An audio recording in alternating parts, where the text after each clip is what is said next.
こんにちは。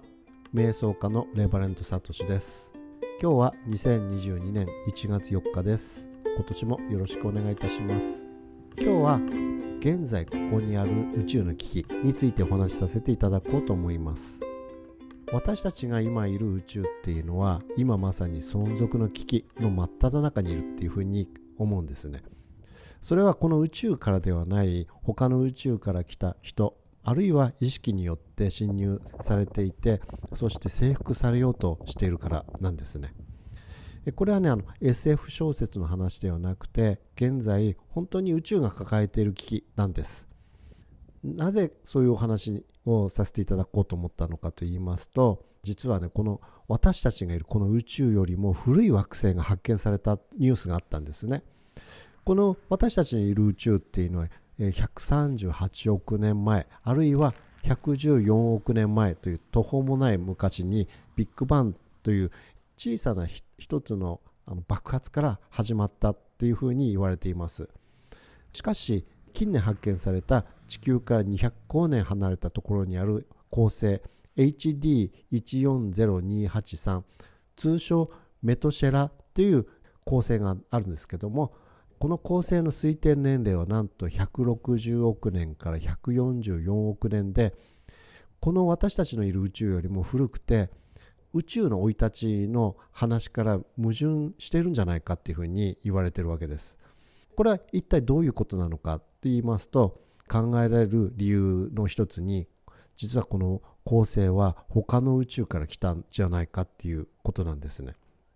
でもしこの恒星が他の宇宙から来た、そしてあるいは恒星があるんでしたら周りに惑星もあると思いますので、これが本当に他の宇宙から来たということがあるならば、その惑星と一緒に他の宇宙から来た人、あるいは意識という存在があるんじゃないか、いるんじゃないかっていうふうに思うわけですね。実際ですね、この他の宇宙から来た人っていう話なんですけども、僕の友人がね、他の宇宙から来た人と会ったっていうふうに話をしたんですね。この外宇宙、他の宇宙から来た人っていうのは20歳ぐらいの男の人で、僕の友人はその人に会ってからなんか意識がおかしくなっちゃいまして、意識が他の宇宙、外の宇宙に引きずり込まれてしまっている感覚があったって言ったんですね。そしてそれ以来意識が今ここにあらずといったような状態になってしまって、鬱のようになっちゃったんですね。なんとかしなくちゃいけないっていうので、その友人と一緒に瞑想して、その瞑想中に彼女の意識を他の宇宙から、彼女の意識をね、現実の世界に、この私たちがいる今いる宇宙へと引き戻してきたんですけれども、それまでの彼女は生きているのか死んでいるのかわからないようなとても怖い状態だったっていうふうに言ってたんですね。彼女の意識は無事に戻ってきたんですけれども、実はね、結構危ないような状態で、その外宇宙で消滅しかけていて何もない状態に戻ってしまったっていうこと、そういった危険な状態だったとも言えるんですね。このことから考えると、どうやらその宇宙っていうのは全体的な意識が個々の意識っていうのをコントロールしていて、個人としての意識の存在っていうのを許さないようなんですね。全体意識っていうのが個々の意識を支配する。そして惑星を内面から壊していく。そして宇宙全体を破壊していった。その外宇宙っていうのは実は破壊され尽くされた宇宙なんじゃないかっていうふうに考えるわけです。そして私たちの宇宙の中に混ざり込んでいるっていうことが考えられるわけです。でこれは今この地球上に存在する全体主義とか社会主義などといったイデオロギーともともと一緒なんじゃないかというふうに考えるわけですね。全体主義、個人を認めず全体的な意識を重要視するっていうことですね。だからもともとはこの外宇宙からこのイデオロギーが来たんじゃないかっていうふうに考えるわけです。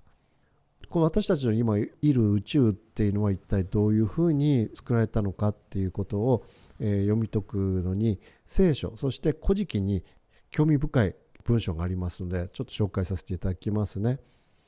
まず聖書の創世記の一節ですね。じめに神は天と地とを創造された。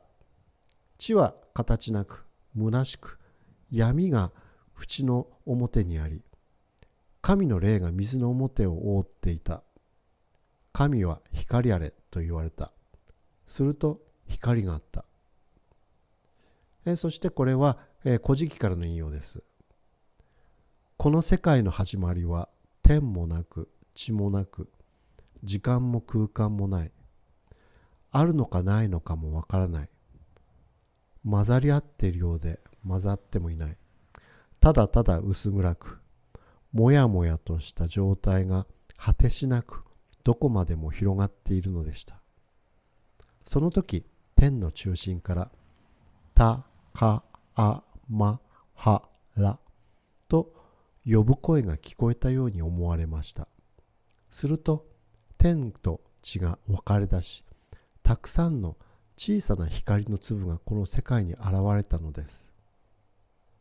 雨のみなか主の神でした。はい、聖書と古事記の一節から読ませていただきました。気づいた方もいると思うんですけれども、どちらも同じような記述があります。ちょっと似てるところがありますね。天と地、そして光と闇などですね。この宇宙が誕生する前は何があったのかっていうと、光が全くない暗闇だったんじゃないかっていうふうに考えるわけですね。そして暗闇の中に光が発生して宇宙が誕生していったっていうことが、両方の文書に書いてありますね。ここでいう闇っていうのは外宇宙のことであり、私の友達が意識が飛ばされたというこの宇宙ではない世界の宇宙ですね。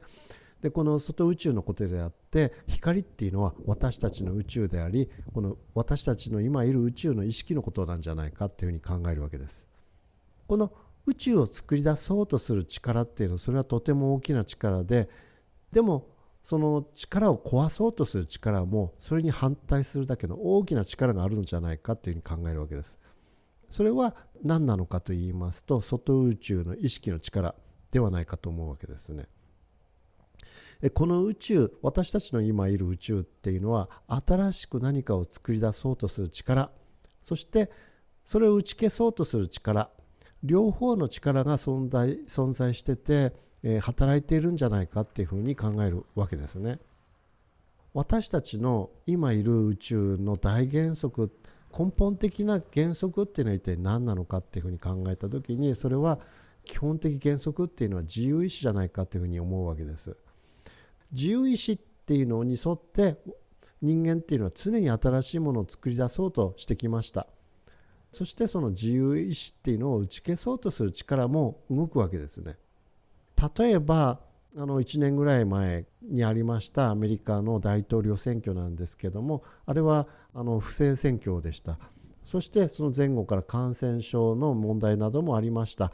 そしてそれをコントロールしようとする力も働きました。そしてそれらは人間が持つ自由意志っていうのを否定しようとする力によって行われたんじゃないかっていうふうに考えるわけですね。そしてそれらの力は外宇宙から来たものじゃないかというふうに思うわけです。もともと私たちの住んでいるこの宇宙っていうのはいろんな惑星を含めまして自然を愛して、お互いを助け合って愛に満ち溢れた人々だったと思うんですね。そして自由意志を持っていて常に新しい物事に挑戦し続けてきたんじゃないかっていうふうに考えるわけです。それに対して外宇宙からの全体意識っていうのは個人の自由意志を否定して消滅させようとしてきたわけです。でそれは要するに、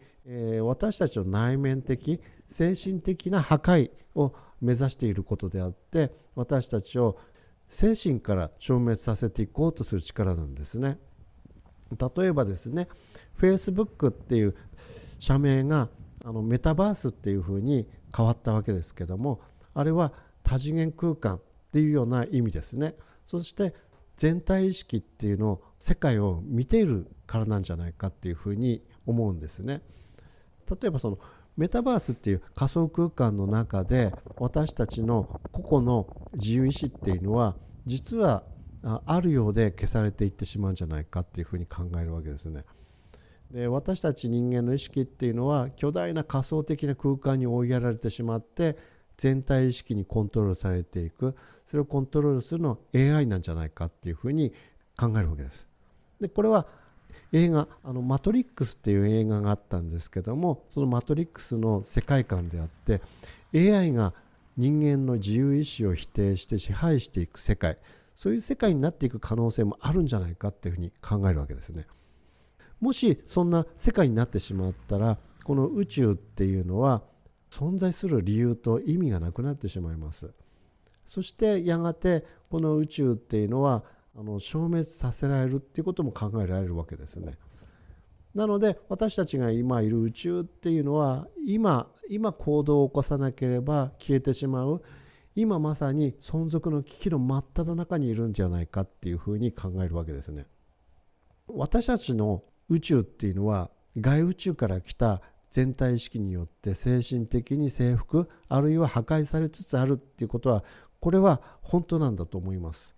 現に私の友人、彼女だけではなくて何人もの人たちが意識が飛んでしまう、あるいは、意識がなくなってしまって、外は同じ人なんですけど内面が全く別な人になって私のことも覚えてないっていう人も何人もいます。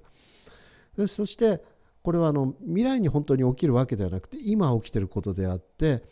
もしかしたらあなたの周囲の人、そしてあなたも気がつかないうちに起きている可能性があるわけですよ。意識が飛んでしまってその間に何をしているのか覚えてない。例えば私に電話してきた人がいるんですけれども、その電話したっていうことさえ覚えてない人がいる。あるいは自分がしたいと思うことじゃないのにしてしまっている。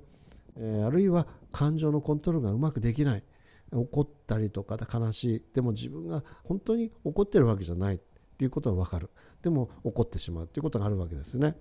そういった気がつかない間に精神的にコントロールされているような状態っていうのは誰にでも起きる可能性あるわけですね。もしそんな状態だったらそれはとても危険な状態じゃないかっていうふうに思うのですね。それはなぜかというと、自由意志が消えてなくなってしまうっていう可能性があるわけです。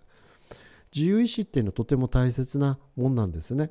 誰かがするから、誰かが思うから、同じようなことをするっていうのではなくて、自分の意思を持って行動しなければやがて全体意識っていう大きな意識に支配されて消えてなくなってしまうっていうこともあり得るわけです。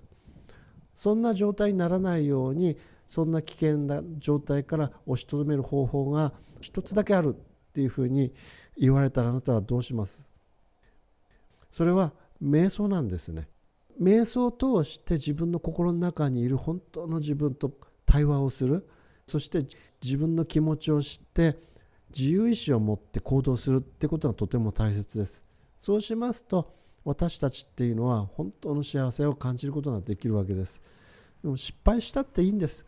失敗しても私がしたいと思ったことだったら受け入れて幸せになれることがもう目に見えてます。でも誰かがするから同じことをする。そして、失敗したらその人のせいにする。それはもう幸せでは何でもないですね。数分でもいいです。目をつぶってゆっくりと深呼吸をしてみてください。